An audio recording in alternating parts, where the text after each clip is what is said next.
Al-Fatiha. Bismillahirrahmanirrahim. Alhamdulillahi Rabbil Alamin. Ar-Rahmanir-Rahim. Maliki Yawmiddin. Iyyaka na'budu wa iyyaka nasta'in. Ihdinas siratal ladzina an'amta alaihim.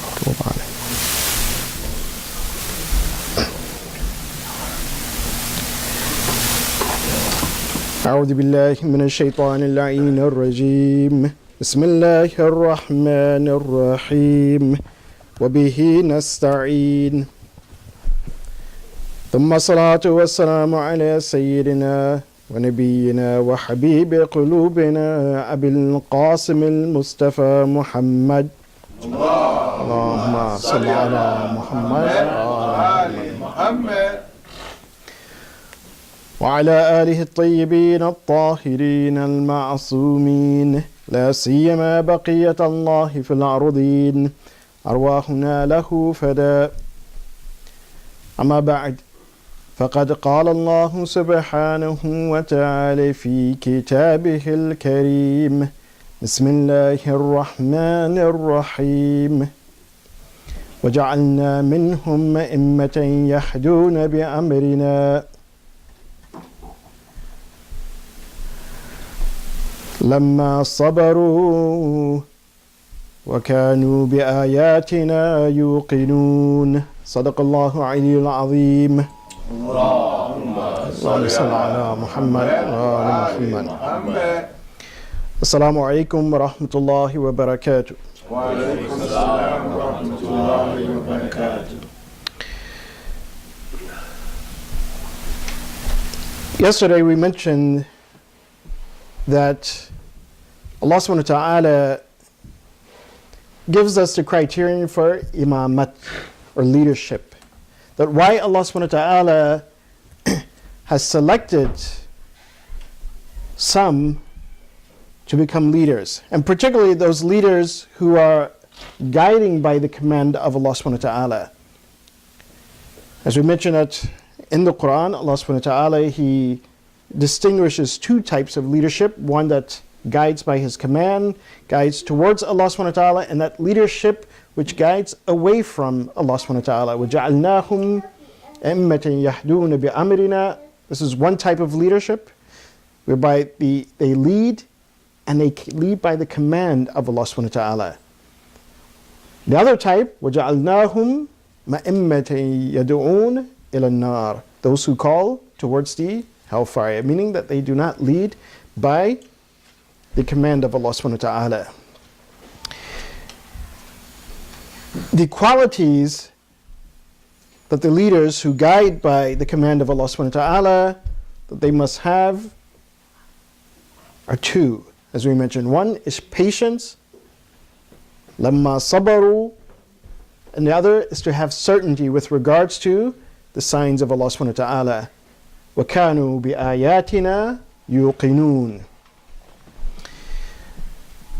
We defined yesterday the different types of patience. Patience in the face of trials and calamities, patience upon serving and obedience to Allah subhanahu wa ta'ala, and patience with regards to abstaining from sin. Likewise, we defined the three levels of certainty. Certainty in knowledge, certainty in perception, and absolute certainty. Or that certainty in which the individual who has certainty, and that thing about which he or she has certainty about, are almost one, that they are connected. So with this, the question should be asked that Allah subhanahu wa ta'ala, He is stating that the individual, the leader who guides by His command, must have certainty with regards to those signs, bi-ayat Allah, or the communication of Allah subhanahu wa ta'ala. And of course, the communication of Allah subhanahu wa ta'ala as we know it is the Quran. Is the Quran. So therefore, those who lead by the command of Allah subhanahu wa ta'ala, should be no doubt that they must have certainty with regards to the Quran. The Prophet of Allah sallallahu alaihi wasallam اللهم صل على Muhammad. without doubt, had certainty with regards to the Quran. And those who, again, who will walk in the footsteps of the Prophet, they too must have a degree and a level of certainty with regards to the Quran itself. They must have certainty with regards to the multiple dimensions of the Quran. And when we look at the Quran and what it entails, some of the things that it entails is theology, knowledge with concerns to belief. قُلْ هُوَ اللَّهُ أَحَدٌ, Tawheed. Nabuwah, prophethood, with regards to the hereafter. So therefore that individual who is leading, and particularly leading by the command of Allah subhanahu wa ta'ala, those individuals which Allah subhanahu wa ta'ala himself, He says that He has made them and He has created them as imams. وَجَعَلْنَا مِنْهُمْ أَئِمَّةٍ يَهْدُونَ بِأَمْرِنَا لَمَّا صَبَرُوا وَكَانُوا بِآيَاتِنَا يُوقِنُونَ. So they must have certainty with regards to every aspect of belief and the creed, theology, with regards to Tawheed, the oneness of Allah subhanahu wa ta'ala, with regards to prophethood and the understanding of prophethood, with regards to the hereafter, the day of judgment.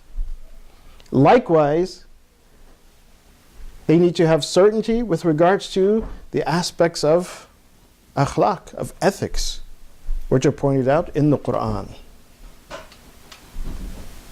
Allah subhanahu wa ta'ala, He says that He has brought the Prophet, who He's placed a Prophet among you as an example. Uswatun hasana. Meaning that the example and the ethics of the Prophet reflects that of the Quran. So therefore, whatever is mentioned in the Quran with regards to ethics, then that person who holds that position of leadership of a moment must have certainty with regards to that aspect of the Quran. Likewise, he must have certainty with regards to the laws that are mentioned in the Quran. And this is something that we see not only in the Prophet, but in the Imams who were to lead after Rasulullah sallallahu alaihi wasallam. Allahumma salli ala Muhammad wa ali Muhammad. This is something that also history records and history reports. Within Nahj al-Balagha, we find one of the statements of Amir al-Mu'mineen, Ali ibn Abi Talib, alayhi salatu wasalam. Allahumma salli ala Muhammad wa ali Muhammad. Particularly with regards to the unseen. And of course, as Allah subhanahu wa ta'ala, He says in Surah Baqarah, that what? The believers are those who yu'minuna bil ghayb, that they have belief in ghayb, the unseen. Imam Ali, he states, he says, لَوْ كُشِفَ الْغِطَاء مَزْدَادُ يَقِينًا, that if the veils and the gates, the veils that cover us from the unseen, in other words, from the world of the jinn, world of the angels, that thing, those things which we hear about and we know about because it is mentioned in the Quran, that there are angels, but in our everyday life we don't see angels. That there are jinns, in our everyday life we don't see jinn. And there are other creation of Allah subhanahu wa ta'ala which we are veiled from. So Imam Ali alayhi wasallam, he says, if these veils were removed and we can see into the unseen world, he says, mazdadu yaqina, meaning that it would not increase my certainty. In other words, that his certainty is so much that by actually seeing it, it would not increase anything with regards to his certainty, because he already has obtained the highest level of certainty with regards to these things. So one who leads, or at least the ideal leader, he will have such certainty with regards to what Allah subhanahu wa ta'ala speaks about in the Quran. And in fact, this is something that Imam Ali, he also encourages those who, again, who would follow or walk in his footsteps as well. That he stated that, and as an advice to youth, he says that he would advise him to read the Quran, and particularly in your youth, to constantly read the Quran. He says, because by reading it, he says that the Quran, and this is again a metaphor as he says, read the Quran to the point that the Quran, it becomes mixed with your blood. Becomes mixed with your blood, meaning that you are so familiar with the Quran that your life is revolving around the Quran. That when you look upon the life and when you are faced with any trials and difficulties, when you're faced with anything, then your point of reference is the Quran.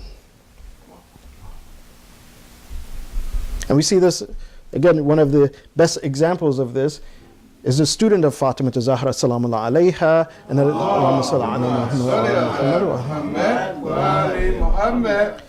and that is Lady Fidda.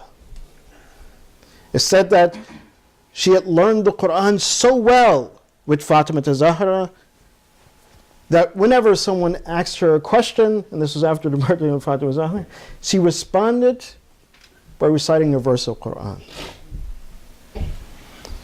People will ask her just a common question about everyday life, but she knew the Quran so well that she can give a response from the Quran. So Imam Ali says, learn the Quran this well. Have certainty, such certainty about the Quran and the meaning of the Quran and the application of the Quran in your everyday life, that the Quran is your guide. And this is why we see that Imam Ali alayhi salatu, one of his titles is that he was Al-Quranun Natiq. He was a speaking Quran. This is because he knew the Quran so well.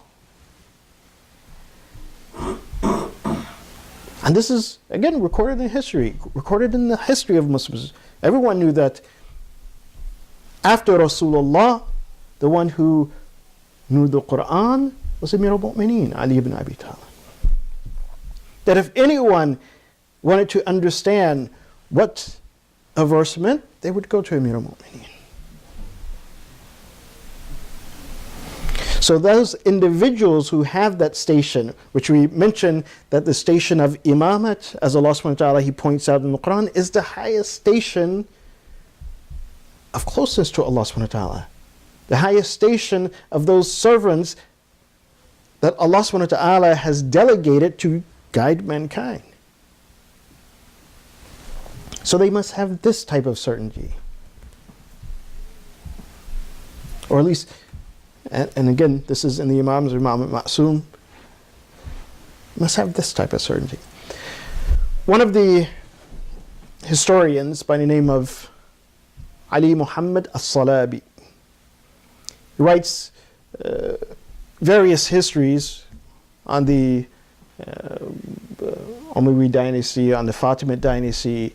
He's written about the life of Muawiyah, written about the life of Imam Ali alayhi salatu wasalam. He's written about the life of Imam Hassan al-Mushtaba alayhi salatu wasalam as well. In his book is called The Life or Siratul Amir al-Mu'mineen al-Hassan ibn Ali ibn Abi Talib. He says, radiyallahu anhu, but of course we state, alayhi salam. So he writes a book and he says, there's a section where he mentions the fadila, the quality and the greatness of Imam Hassan.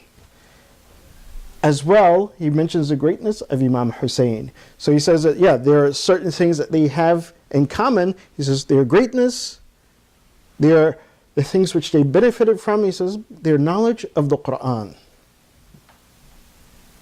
And he states particularly with regards to their knowledge of the Quran, he says that he had an astounding and exemplary amount of knowledge of the Quran. He says because he was taught by Ali and Fatima alayhim afsalatu wasalam. Allahumma salli ala Muhammad wa ala Muhammad. Muhammad. And of course he includes Imam Hussein in that category because they were both brothers, they both studied under their father and mother. And of course Fatima and Amir al-Mu'mineen Ali ibn Abi Talib alayhim afsalatu wasalam, they were students of Rasulullah. As Imam Ali, he says, the Prophet, he taught me 100 chapters of knowledge, and with each 100 chapter of knowledge, it opens 1,000 more chapters. So this is, again, the lineage, or you could say the education that Imam Hussein, he had. This is what distinguishes him as a leader in his time. That he had such knowledge.